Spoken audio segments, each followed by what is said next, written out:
C'est l'heure de politique en partenariat avec l'Express et RFI. Notre première invitée est Frigide Barjot. Bonjour. Porte-parole de la Manif pour tous. Merci d'avoir accepté notre invitation. Et vous serez aussi interrogé par Frédéric Rivière de RFI et Christian Macarian de l'Express. Alors, Frigide Barjot, de votre vrai nom, Virginie Merle, aujourd'hui figure de proue des anti-mariages pour tous. Mais vous avez été aussi une des figures des années 80. Tout commence à Sciences Po avec une bande de copains farceurs. Vous faites partie de l'équipe Jalon qui éditait des pastiches de journaux. Libération devient l'Aberration. Le Canard enchaîné, le Cafard acharné et Pourri-Moche pour... Vous organisez des manifs contre le froid au métro Glacière avec pour slogan « Verglas assassin, Mitterrand complice ». Vous fréquentez les boîtes de Travelot et de Gay. Vous faites un clip d'une chanson « Fais-moi l'amour avec deux doigts ». Vous êtes fasciné par Brigitte Bardot, d'où ce surnom baroque. Et puis un jour, lors d'une messe, vous rejoignez le Panthéon des Illuminés, éclairé par la grâce de Dieu, et Sainte Frigide est née. Alors, avec cette manif pour tous, est-ce que vous avez, j'ai envie de vous poser cette question, est-ce que vous avez aujourd'hui le sentiment de mener une mission divine ? Certainement pas. Non, mais on peut se poser la question. Est-ce que je peux corriger 2-3 choses dans votre très jolie biographie que vous venez de faire? Je m'appelle Thélène, je suis mariée à Bruno Thélène, oui, le frère de Marc Thélène. Voilà, donc je fais partie aussi de la famille Thélène, c'est important. Et puis l'autre chose que je voulais vous dire, c'est que je ne sais plus, j'ai fait un peu aussi mission divine, je vous demandais. De communication politique. Pendant quand même de 88 à 93 au Rassemblement pour la République du temps de Jacques Chirac, qui était encore ce qui restait un peu dans ma tête du gaullisme, voilà ce que je peux dire. Non mais c'est pour faire, voyez, ce mix de ce que je suis avec les donc avec vous les étiez partie Jalon. Pour être aussi une femme politique, on va dire. Non, une convaincue, une militante. Voilà, je suis une militante, ça c'est certain. Et la chanson, ah oui c'est ça que je voulais dire, la chanson qui tourne partout est une parodie. Oui. De chansons de la Fiante Académie. Oui, on ne sait pas, parce que là, ils s'en servent pour me dire que je chante des chansons cochonnes. Non, c'était une parodie de Frigide Barjot et d'Edith Pompidouze, voilà. Alors, donc le mariage pour tous, voilà, c'est ce qui vous intéresse, a été voté donc ce mardi par 331 voix contre 225. Oui, pas une surprise. Ce matin, voilà, François Hollande a été à Matignon, à l'Élysée, pardon, après le Conseil des ministres. On va l'écouter, vous réagissez après. Plusieurs mois étaient nécessaires pour entendre toutes les sensibilités. Elles sont respectables. Elles méritaient donc d'être respectées. En revanche, quand les passions dégénèrent en violence, elles doivent être condamnées. Et l'ordre républicain est d'abord le respect de la liberté de manifester, sûrement, mais aussi de la liberté pour le Parlement de légiférer. Alors la liberté de légiférer, est-ce que vous allez vous incliner devant le Parlement et cette décision, puisque dans le fond la démocratie elle s'exerce. Mais on a entravé le Parlement de légiférer. Je n'ai pas eu ce sentiment. C'est pas parce que la loi est votée qu'elle est bonne. Et pour nous, elle n'est pas bonne en ce qu'elle change la filiation humaine. C'est parce qu'elle est votée qu'elle doit s'appliquer, en revanche. Elle peut s'appliquer, bien sûr. On ne conteste pas l'application du tout. Mais en revanche, ça n'empêche pas de manifester pour la changer. Et ça, c'est faisable en tout temps. Et surtout avant promulgation et avant décret d'application. Donc il reste quand même un certain laps de temps, notamment maintenant qu'elle est au Conseil constitutionnel, et dont nous savons que les sages peuvent entendre aussi ce qui se passe dans l'opinion publique. Donc, où réside votre espoir aujourd'hui ? Dans le Conseil constitutionnel ? Dans la sagesse du Conseil constitutionnel, qui aura bien compris que les Français aujourd'hui, grâce à ce fameux débat, je suis désolé, c'est pas le président de la République qui l'a ouvert, c'est pas le gouvernement, tout ça allait passer dans cette espèce de grande supercherie de dire que c'était l'amour des homosexuels qui devait être pris en compte, mais on est entièrement d'accord avec ça. C'est pour ça que moi je propose aujourd'hui un référendum sur l'alliance civile, le projet de loi, la proposition de loi qui avait été portée pendant le débat. Mais est-ce que le référendum, c'était pas la campagne de 2012, puisque c'était dans le programme de François Hollande ? Je ne crois pas. Je vais vous expliquer pourquoi. C'est parce que les gens ont fait rejeter Nicolas Sarkozy. Et que notamment, nous aujourd'hui, nous avons dans nos rangs mais vraiment énormément de musulmans qui ont voté massivement pour François Hollande et qui n'ont jamais voté, par exemple, pour l'engagement 31, ni 21, ni d'autres qu'on connaît bien, et qui seront sans doute d'autres projets que nous combattrons.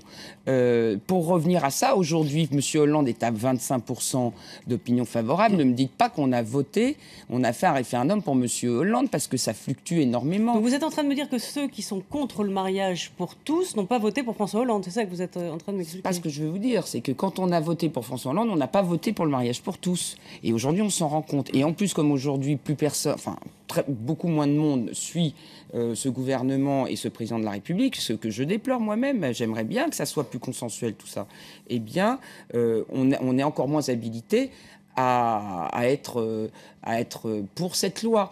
J'ajoute à cela que des sondages récurrents aujourd'hui disent que plus de 56% des Français sont contre.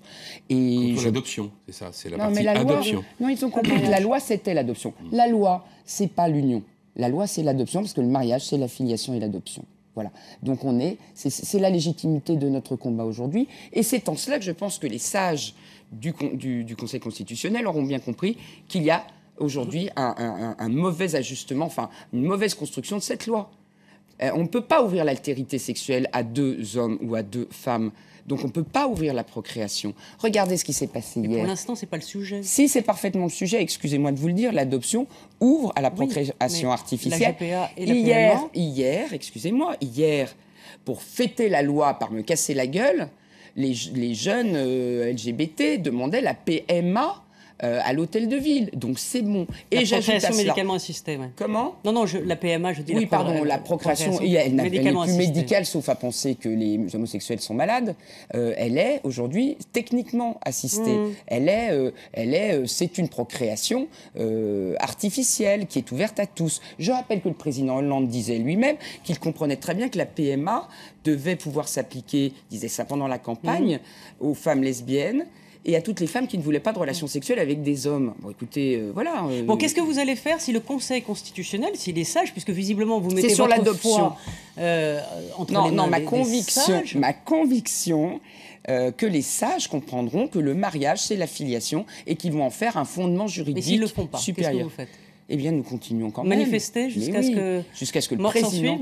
Non, parce que justement, nous ne sommes pas là pour la violence et pour les débordements. Hein. C'est la violence, j'ai vu où elle était hier. Elle était à l'Assemblée, elle était dans l'hémicycle, elle a été dans l'hémicycle, elle était dans les couloirs quand les gens m'ont pris à partie, elle était dans la rue. Et elle est évidemment dans cette tension démocratique qui fait que tous les gens qui veulent en profiter pour d'autres raisons sortent nuitamment après les dispersions. Et on ne voit que ces images-là à la télévision. Justement, vous nous rappeliez que vous avez été effectivement engagé dans la communication politique, donc c'est un domaine que vous connaissez très bien. Et il y a 3 éléments dans le mouvement que vous avez incarné, je dois dire avec succès. C'est d'abord le fond que vous venez de nous expliquer. C'est fondamental. Hein. Tout à fait. C'est un changement on vous a de d'ailleurs civilisation. laissé le faire parce que c'est tout à fait légitime et normal. Et donc, on peut être contre tout cela. Il y a la droite parlementaire qui s'en empare et il y a la dérive de l'extrême droite. Et vous savez très bien que les 2 composantes, opposition contre le gouvernement actuel et dérive d'extrême droite, font partie de ce mouvement et se sont greffés dessus très, très, très rapidement. Moi, j'ai pas vu, Comment dissocier votre... Cher Christophe, je ne sais pas où vous avez vu qu'ils s'étaient greffés. Moi, je vois au contraire qu'ils n'ont pas porté du tout ce combat-là, ou peu.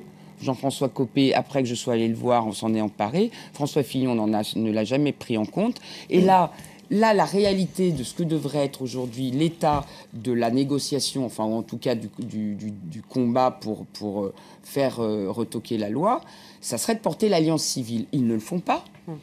Ils n'avancent pas. Il faut une manif contre Hollande. Je ne suis pas d'accord.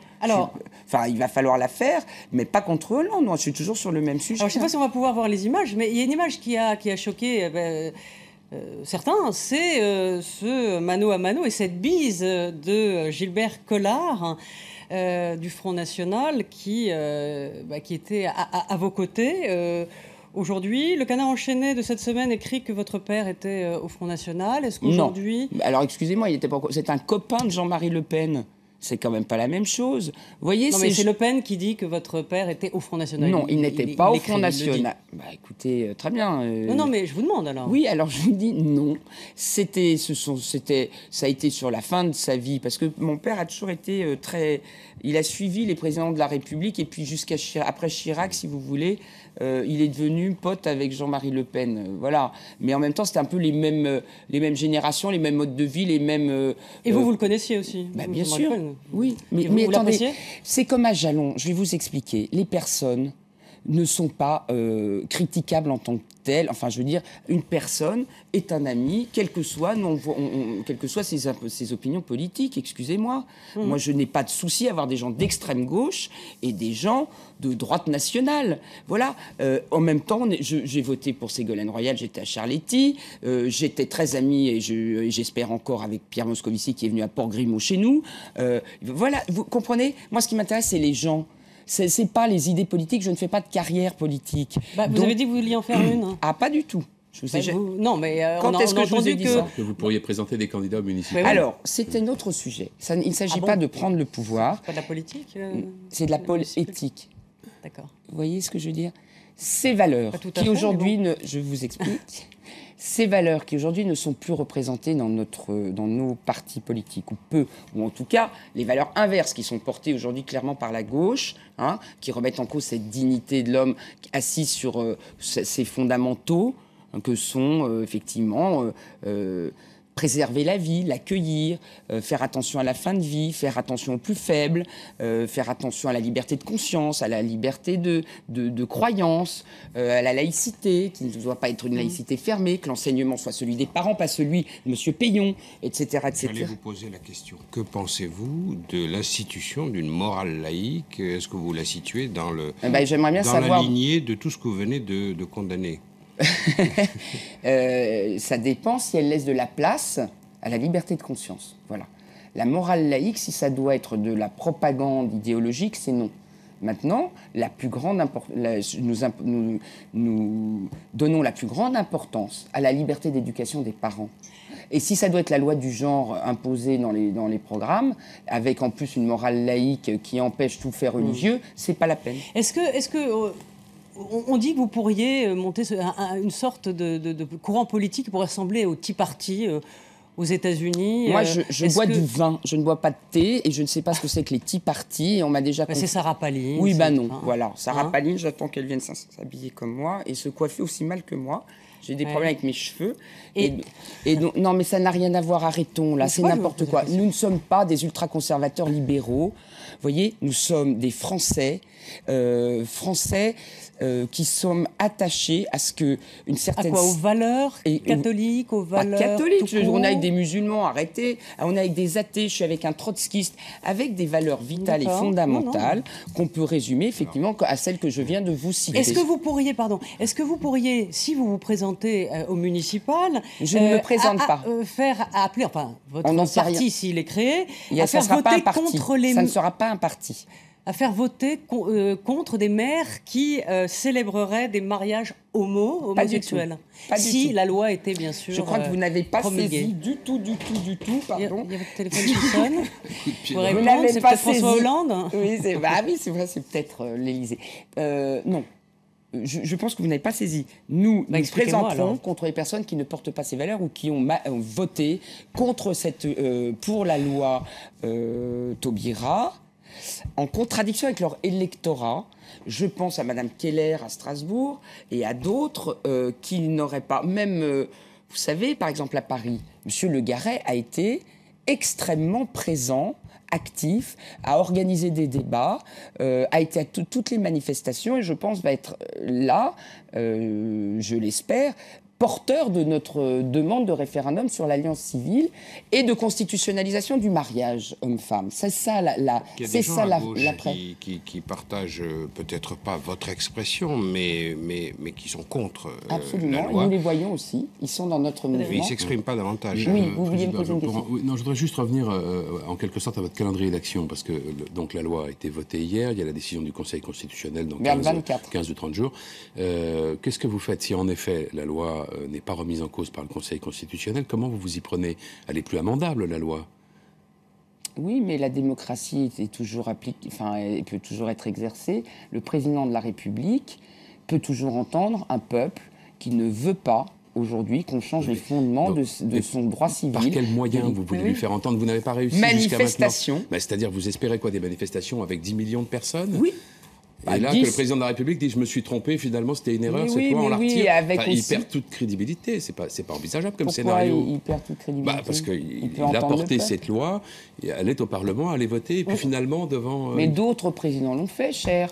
Monsieur Chirac, pour le CPE, c'est ça. Loi promulguée pour le CPE. Bon, évidemment, ça va quand même beaucoup plus brûler. Et je ne souhaite pas. Nous sommes une force paisible. Il y avait la force tranquille et nous sommes la force paisible. Vous n'avez pas l'impression d'avoir libéré la parole homophobe tout de même? Pas du tout. Alors au contraire, et surtout en portant la nuance, au contraire, hier, nous avions dans notre manifestation spontanée qui a réuni plus de 25 ou 30 000 personnes, dont personne n'a parlé. Encore. Moi, le traitement médiatique est absolument impressionnant. Je veux dire, on a vu que des mecs balançaient des baramines sur les CRS vers 23h. On a dispersé à 21h30.